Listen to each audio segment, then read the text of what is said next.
Thank you so much. Betty Yee being up here reminds me of the purpose of CalMatters, right? We are here to explain California.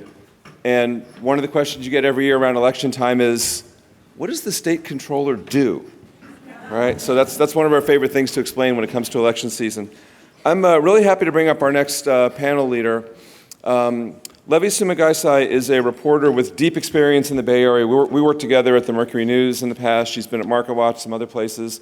She has covered Silicon Valley through its ups and downs and ups again and downs again with the SiliconValley.com site and the Silicon Beat blog.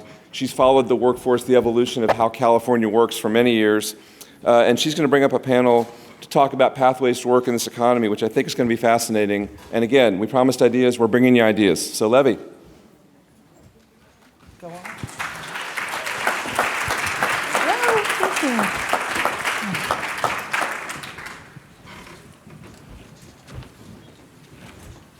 Good morning, everyone. I want to introduce our panel. We have Adele Burns, Deputy Chief of the Division of Apprenticeship Standards of California. We have Cesar Lara, Director of Workforce Strategy for the California Labor Federation. We have Megan Nazareno, Senior Program and Data Manager of the Construction Trades Workforce Initiative. And we have Parikh, who is the Associate Vice President in the Workforce and Regional Economies Practice at the national organization Jobs for the Future. She leads its presence in California. Welcome to the panel. Thank you for being here. I want to start by sort of acknowledging that this audience heard about public-private partnerships earlier. And about how maybe college isn't for everyone, or people can't go to college at certain times, or maybe now, when there are rising costs everywhere, including housing, which is very expensive in California, as we know. Meanwhile, there continue to be layoffs in tech and other industries. But the jobs in the service and healthcare industry are growing. So today we want to explore work pathways for those industries and other industries, and you guys are up here for that reason. And so I want to start off by asking Megan, against the backdrop of the economic reality we find ourselves in, can you talk a little bit about your work and what you're trying to do? Sure. Let me start with a short introduction to our organization, Construction Trades Workforce Initiative, or CTWI. We're the nonprofit workforce development arm of the different construction unions in the Bay Area, specifically the East Bay counties. So we develop programs, workforce policies in partnership with local organizations. And this is all aligned around our mission of increasing access to union construction careers. So to answer your question about what is the economic reality that we're seeing a huge disconnect between labor supply and labor demand. And that disconnect is even wider for disadvantaged communities. To get into specifics, what we're seeing on the labor supply, there's a job seeker who's been spending years in school and college at different jobs, and yet, despite all that, they still can't access a stable career. On the labor demand side, you're seeing a lot of employers, especially those in the trades, who can't find a qualified or an eligible candidate. So that disconnect is real, and we're really striving to align labor supply and labor demand. So we're in a very unique position to tackle these issues, working with the construction unions, and we're addressing major pain points in this pipeline. I'll just focus on the labor supply for now. We educate and prepare job seekers for construction careers through pre-apprenticeship programs established at the high schools, the community colleges, jails, juvenile halls, community-based organizations. And we're also working on the labor demand side. So what that looks like is working with cities and agencies to develop labor standards and tap into the job seeker supply. And we also work with unions and contractors to educate them on pre-apprenticeship, on workforce development pipeline, and really getting them to hire from this supply. Thank you. Cesar, same question for you. And at the end of it, I want to thank CalMatters for having such an event together to really think of ideas. And I had a discussion backstage, how much of it is how you look at an issue, not the way that we should be looking at issues. In this conference, we've talked about broadband and how we need to deliver a product to the end user to make sure that equity is there. But nobody talks about the workers that are going to be needed to build the pipeline. And how can we make this investment in California to make sure that we have mortgage sustaining wages? And so at the California Labor Federation, we represent 2.3 million members, 1,300 different locals. So if anybody wants to talk about how to keep a coalition together, I have some advice for people to give. But at the end of it, it's about how can we transform the way we do business in California to make sure that workers are at center. And to address workers at center, we need to not just talk about working conditions. As unions, we want to make sure that workers have a voice at work. But we also want to make sure that they have a voice in their community. At the end of it, the cost of housing is out of hand for many working families. Childcare is not attainable for a lot of people. So there's a segment of the population, and sadly enough, it mostly falls on women that are not in the workforce because they cannot afford childcare. And at the same time, we're talking to the childcare providers that are getting paid minimum wage. So there's a disconnect there. And so as we talk about these critical issues in California, we need to make sure that we look at it in a different way and make sure that we don't look at the standard business model of how can a company make the most profit, but look at it, how can workers be at center of it to make sure that we address social determinants of health, that to make sure that the built environment is positive for community, and make sure that the workers that are cleaning our parks, doing our streets, digging the ditches, have mortgage sustaining wages. In California, we have the cup half full. We're the 4th or 5th largest economy in the world, depending on what day of the week it is. And at the same time, we're having some questions that more developed countries have faced years ago, generations ago. After World War II, Great Britain did universal health care.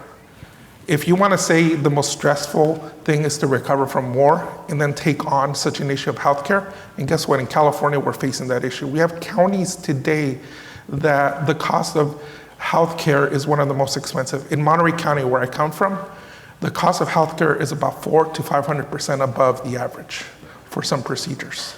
And at the same time, 2/3 of all workers are in hospitality and ag. There's some kind of disconnect there. And so as we talk about these issues and have these great ideas, we have to make sure that we look at an issue through a lens of a worker and community. Thank you. Adele, what is the state doing about all these things, especially everything that Cesar just said? Yeah, so I will say my role at the Division of Apprenticeship Standards, I'm really focused on how we massively expand the mechanism of apprenticeship into all sectors of our economy, because I think we've heard it already here in our panel, but also in the conversations this morning. There's a big disconnect in terms of having the prepared workforce for the workforce needs in that moment. And I really see that apprenticeship is a mechanism to bring together employers, bring together worker voice, and bring together educators together to be really intentionally designing how are we going to upskill people to meet the job demands. Mm-hmm. And apprenticeship is this mechanism to convene folks and to be designing an earn and learn pathway into a career. And so, one of the things I think a lot about is that the outcomes of folks who are graduating from high school in California roughly break down to 1/3 go on to a 4-year degree, 1/3 go on to a 2-year degree, like in our community college system, and 1/3 go on to no higher education. And I think a lot about both the 1/3 that go to the 2-year degree and the 1/3 that don't go on to any higher education, because that's a big portion of our population. And a lot of those folks don't go on to higher education, not because they don't want to, not because they're not hardworking, not because they're not creative and resilient, but because they can't afford to not be earning. And I think that that's a huge swath of our youth, a huge swath of our workforce, that we need to be creating pathways for those folks into a career. And I get really excited about the expansion of apprenticeship because I see that as a mechanism to help those folks chart into a career. And I also think about our rapidly changing economy because people need to be able to reskill, right? And we need mechanisms for people to be able to be earning, because once you get a mortgage, you can't not be earning. It's not an option, but you might need to reskill into another industry. So we have to have those mechanisms across our economy in order to do that. So what are we doing about it? I'm sure we'll touch on it more in our conversation here today, but just overarching our overall plan for how we want to try to expand apprenticeships in California. We're thinking a lot about what we call supporting regional and sector apprenticeship intermediaries, which are the organizations that convene folks, right? And it can be unions that play that convening role, it can be workforce boards, it can be educators, it can be like a consortium of employers, but you got to bring those partners together to design an apprenticeship. And so how are we investing into those and creating policy that really supports the emergence of those? Obviously, we're looking at how we expand apprenticeship into a lot of other sectors. In the building trades, it's a well-established and in many ways successful mechanism. I think we want to think about how we expand the pipeline there. So another part of our strategy is how we expand access to building trades apprenticeships, but how we're looking at expanding apprenticeship is how can we use apprenticeships in healthcare, in public sector, in education, in transportation. Really, every sector of our economy should have this on-ramp into careers. We're also thinking about youth apprenticeship and how we start that process maybe even as early as in high school, so that we don't have that drop-off, right? So that we're helping folks not just get work-based learning experiences, but when they finish high school, they're already in an apprenticeship. And then finally, a big part of our strategy is thinking about public sector apprenticeships, because when you look at job recovery from pre-pandemic to now, like one of the few sectors of our economy that has not recovered the workforce is the public sector. So there's definitely a big need for hiring in the public sector. So those are just some of our strategy points for expanding apprenticeship. Got it. Parina, Jobs for the Future works with employers. Earlier today, we heard about public-private partnerships. Can you talk a little bit about your work? Yeah. So I think it's important to talk about employers and employability in the context of job quality.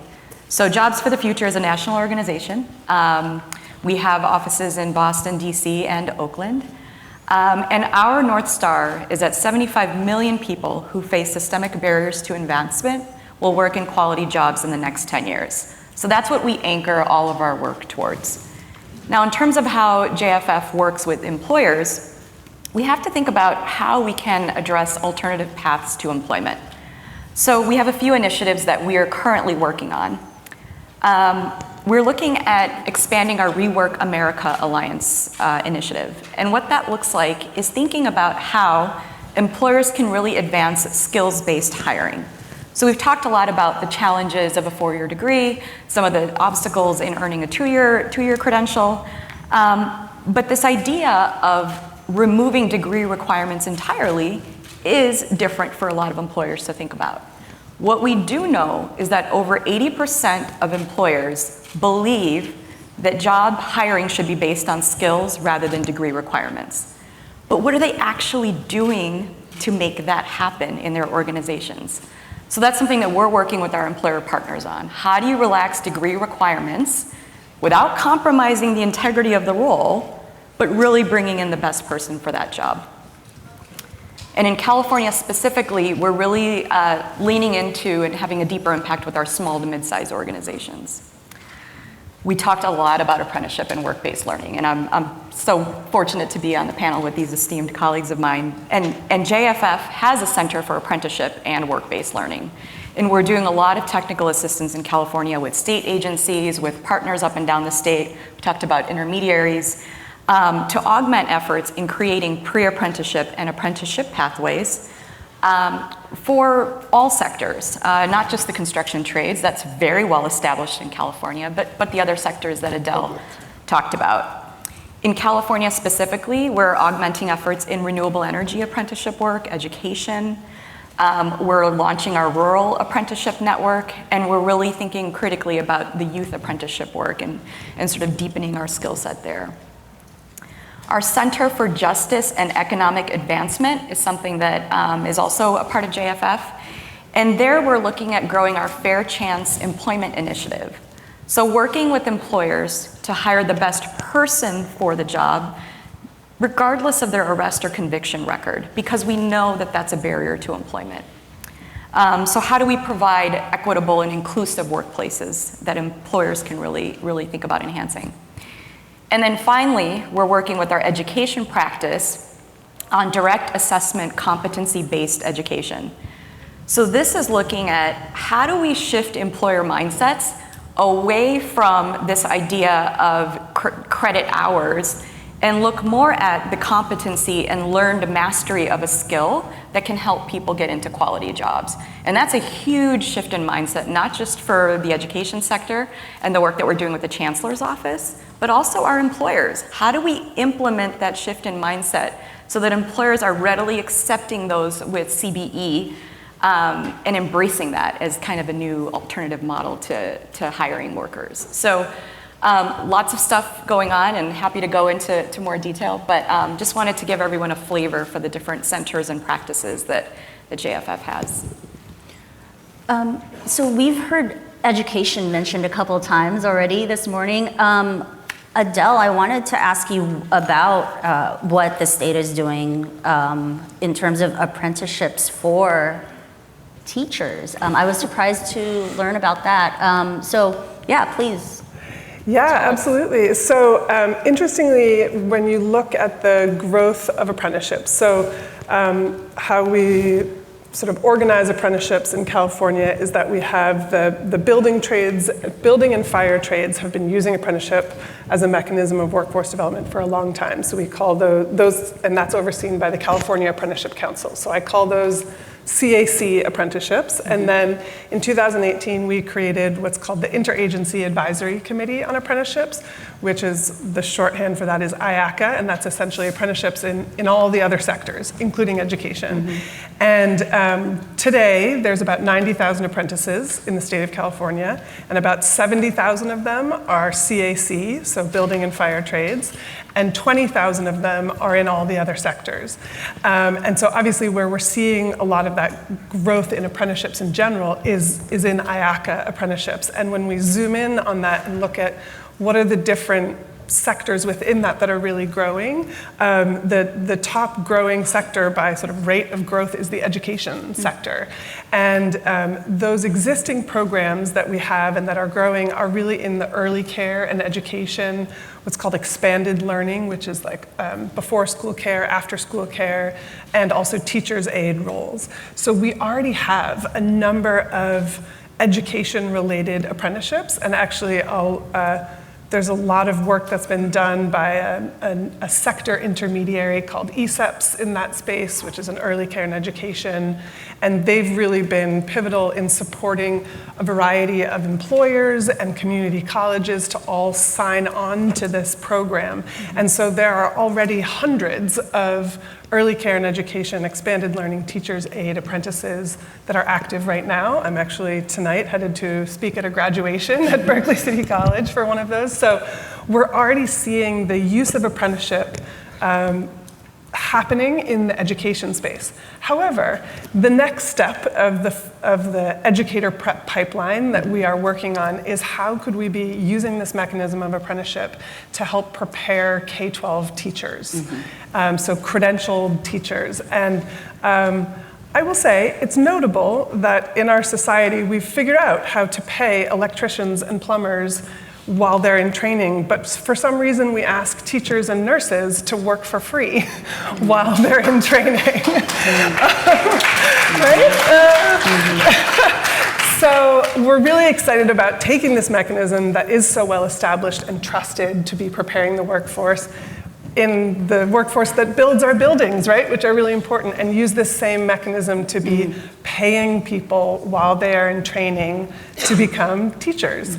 And that doesn't mean lowering any of the quality bars, right? So DAS is working very closely with the Commission on Teacher Credentialing and the State Board of Education and our labor partners with the California Teachers Association and the California Federation of Teachers, and a long list of folks in a working group that's actually been funded by a group of philanthropists, including the Irvine Foundation, who I know is in the room today. And that working group has been coming together to see how can we create maintain that quality of teacher preparation that California is known for while creating that earn and learn pathway into becoming a teacher. And so it is in process, and it's an area that certainly needs a little bit of policy tweaking, so that is in the works, and it's amazing to have this working group that we're collaborating with on developing these policy tweaks. But I think it's just incredibly exciting that we're unlocking this, and really it's positively building upon a lot of the existing systems that are out there for preparing teachers, right? We have teacher residencies, we have teacher internships, there's sort of the traditional student teaching model. All of those assume a period of time of working and not earning, right? So that is certainly one of the positive increments that by bringing apprenticeship into the mix is saying, no, we're paying these people while they're in training, we're scaffolding their work-based learning piece with coursework and instruction, and really packaging it all together into an understandable and supported pathway into the teaching profession. So that is certainly a really exciting area of program development. Megan, I want to turn to you. I think, when we think of apprenticeships, traditionally we think of building trades, but can you talk a little bit about what might surprise people about what's going on now, or sort of how things have changed? Sure. Many people have referenced on this panel, construction is well established. I mean, construction has been around since we dug our first road, built our first shelter. And just as much as we've evolved since the pyramids, we're continuing to evolve today. First, I do want to just define the construction trades, because if you're not from the industry, you may not know that we encompass 20 different trades. People are mentioning the plumbers, the electricians, but there's also the iron workers, the painters, the sprinkler fitters. There's so many different specialties within this umbrella.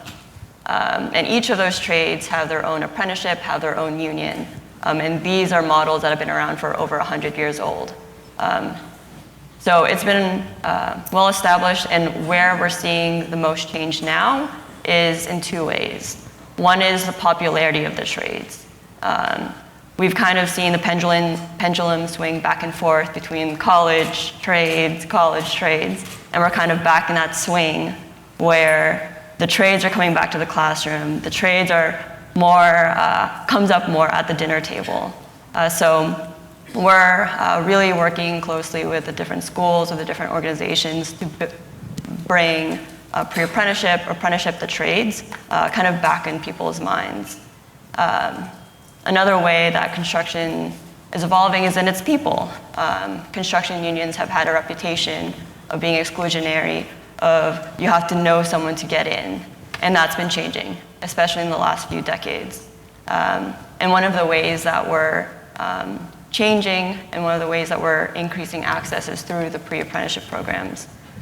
In the East Bay area, we oversee a network of over 20 different pre-apprenticeship programs, and 20% are women, and women is a very underrepresented demographic in the construction trades.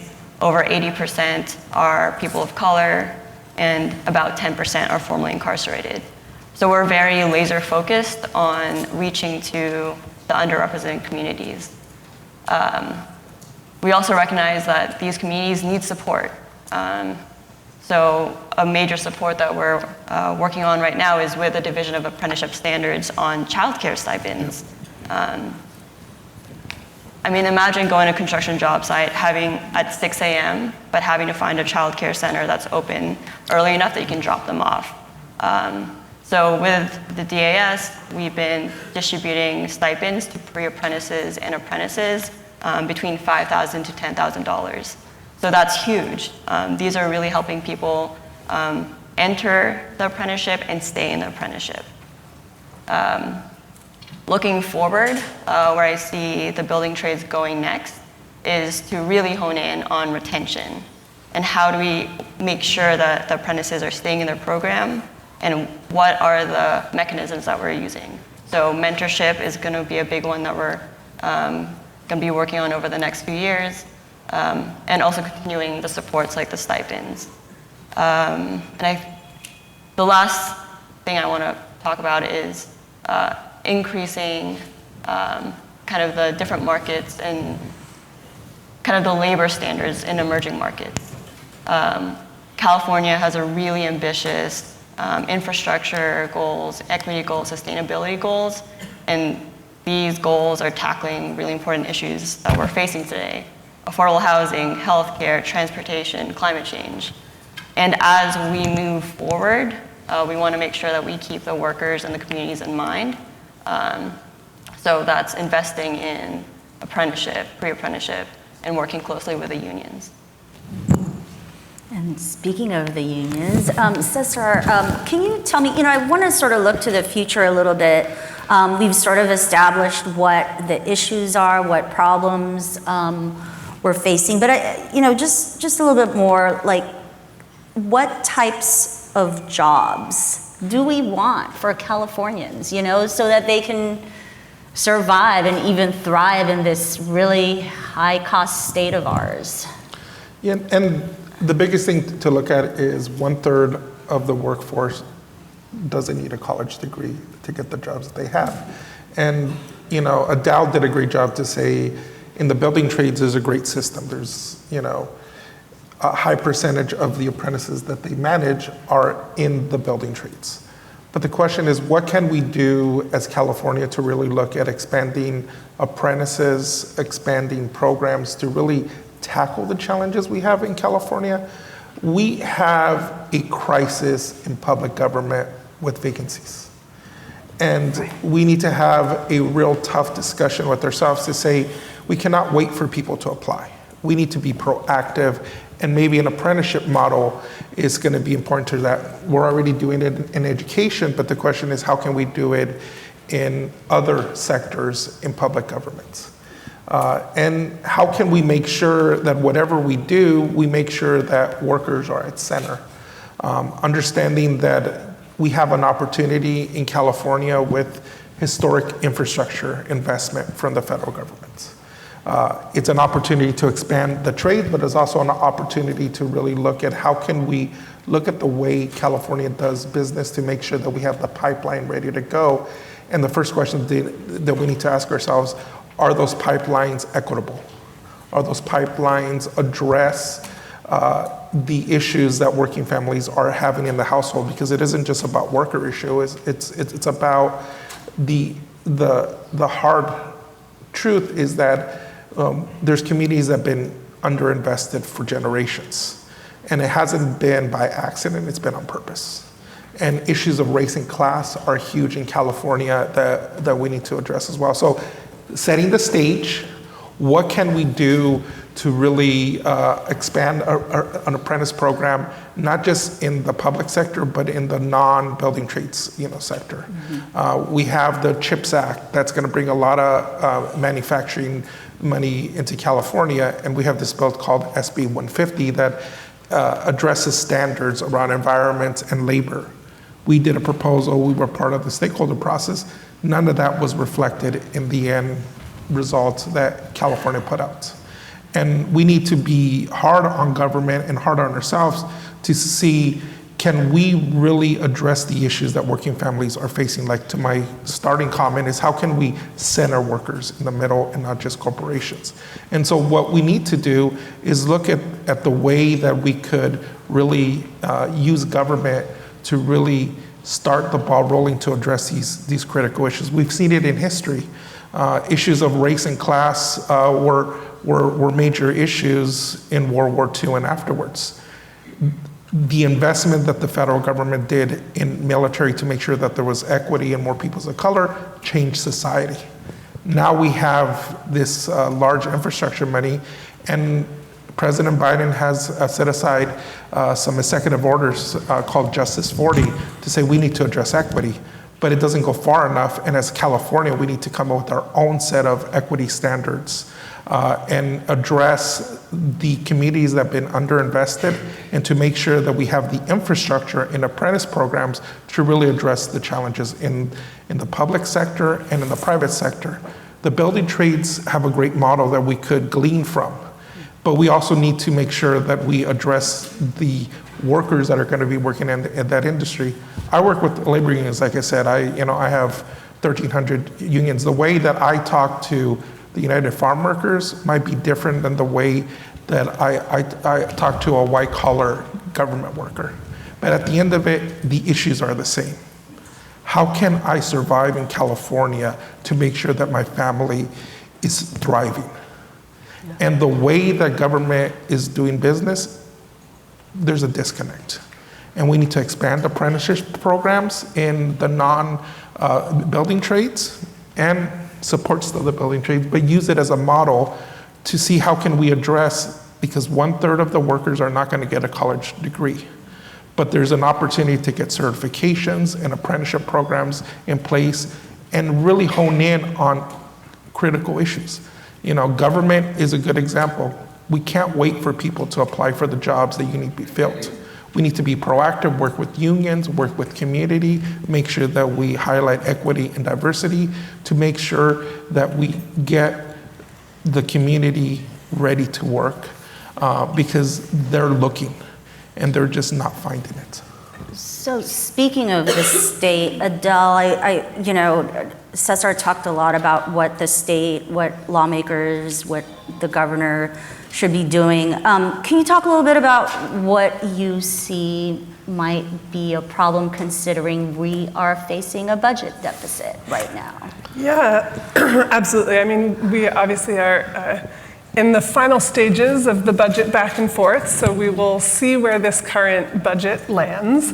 But I will say that what we are seeing so far is that workforce is being prioritized, because I think there's a recognition that you have to have a well-prepared workforce in order to have a thriving economy, right? We heard that in the first panel this morning with Sutter Health talking about how they need those workers, right? Like, we need to be more efficiently getting people prepared for jobs, and so investments into that have a huge return.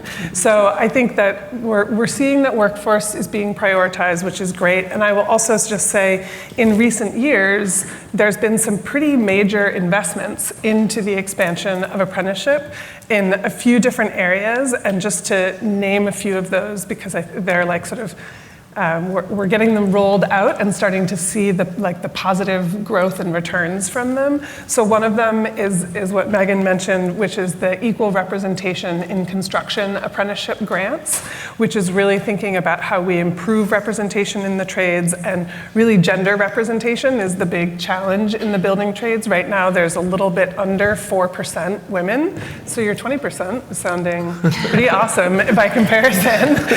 Everything's relative in this life. And so we call it the ERICA grants, are funding supportive resources for childcare and outreach and community building to try to bring in those underrepresented populations into the building trades. So this is really getting at those supports, thinking about like equity first. How do we make sure we have quality apprenticeship programs and equitable access to those apprenticeship programs? Another new funding source that we are administering is the California Opportunity Youth Apprenticeship Grants.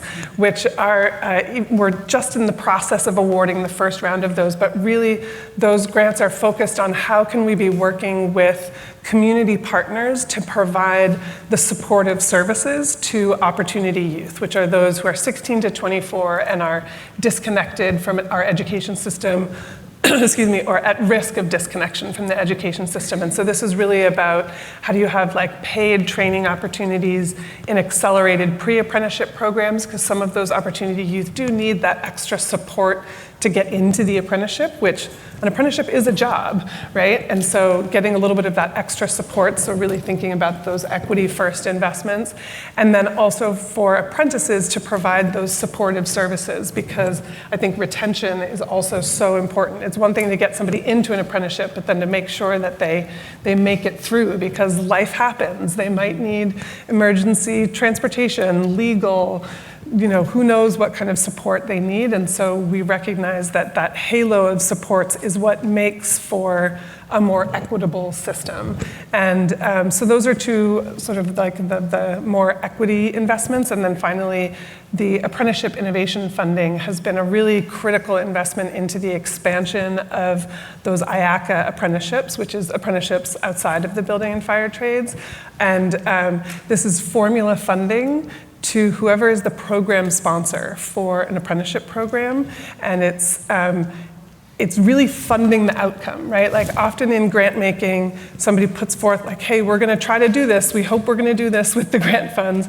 And then, it rolls out and hopefully it all happens and we all communicate as to when that happens or not. But what I'm really excited about with the apprenticeship innovation funding is that it's funding the outcome. It says, if you support and train these apprentices, we will help cover the cost of running those programs. And so that's just incredibly critical infrastructure that's been leading to the growth that we're seeing in IACA apprenticeships. And when we set forth with that investment 2 years ago, we were saying, okay, if we make this investment, we may grow by 10% a year. And before that, it had been growing by sort of 5%. And over the past 2 years, we grew by 18% and then by 13%.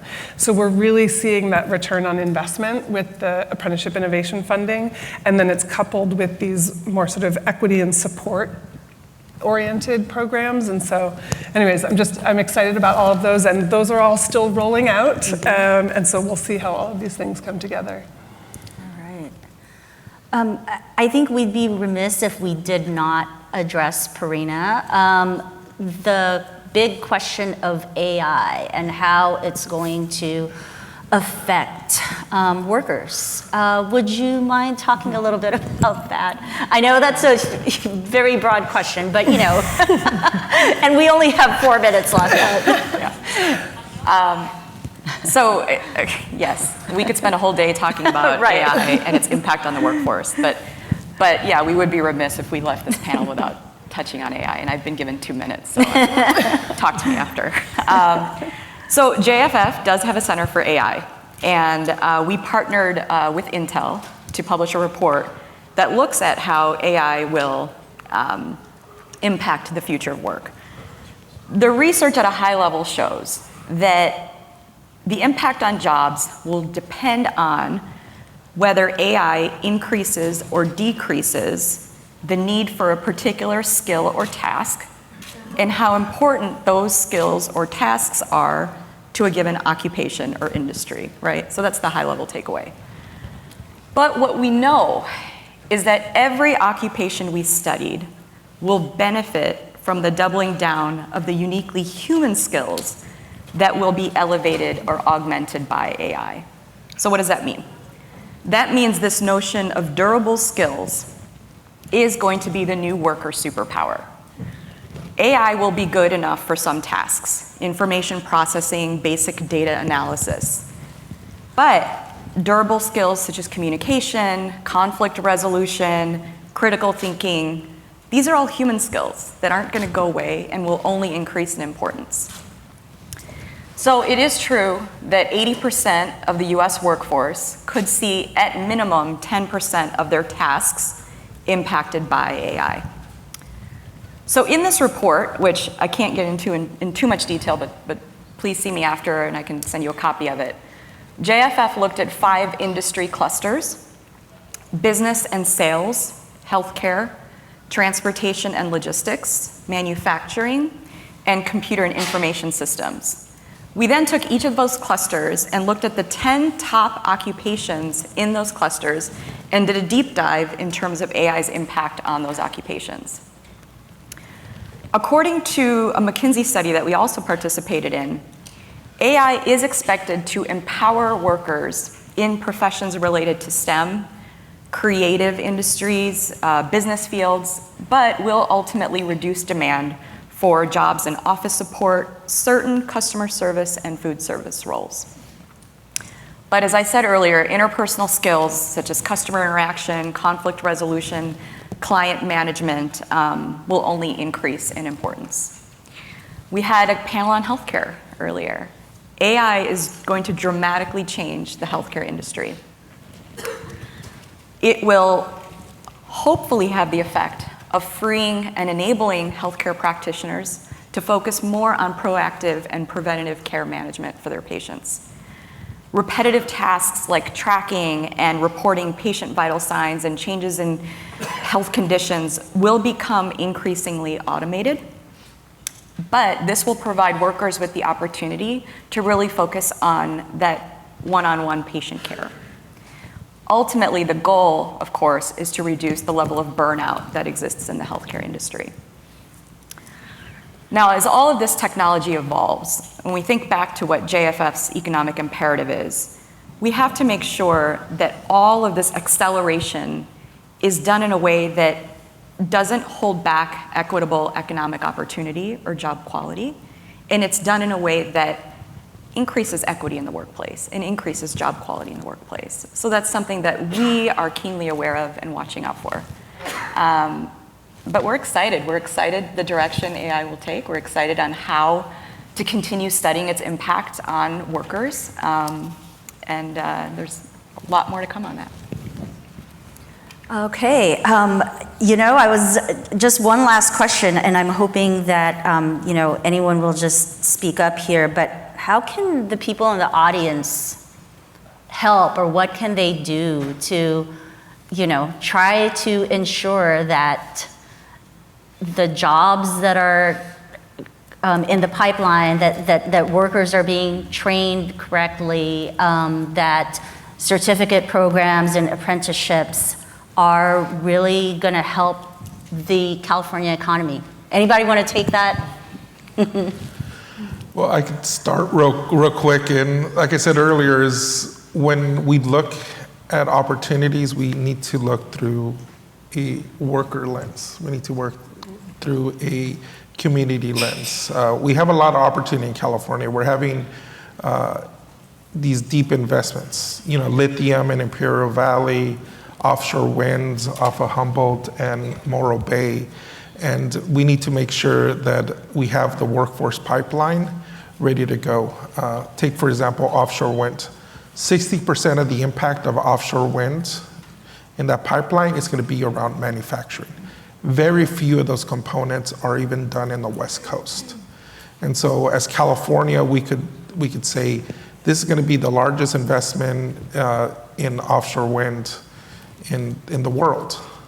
How can we make sure that the workforce pipeline, the workers that are going to be doing the work, are protected and valued, and they have the standards to really sustain communities? And if that means that California needs to look at how we could try and lure manufacturing to California to make sure that the workers that are building the components, at 60% of the impact, are protected, make sure that the assembly that's going to be done off of Long Beach Port is done where who's assembling it are under a PLA, have all the protections in place, and then who's going to maintain it for the future generation. And that's not even, just imagine an onshore wind turbine and looking at it, it's 30% bigger floating out in the ocean. You need people to know what they're doing to make that happen. And we need to make sure that workers are at center of it, because at the end of it, that's going to be good for California's investment and good for the world's investment. All right. With that, thank you, Adele, Cesar, Megan, and Parikh. Thank you.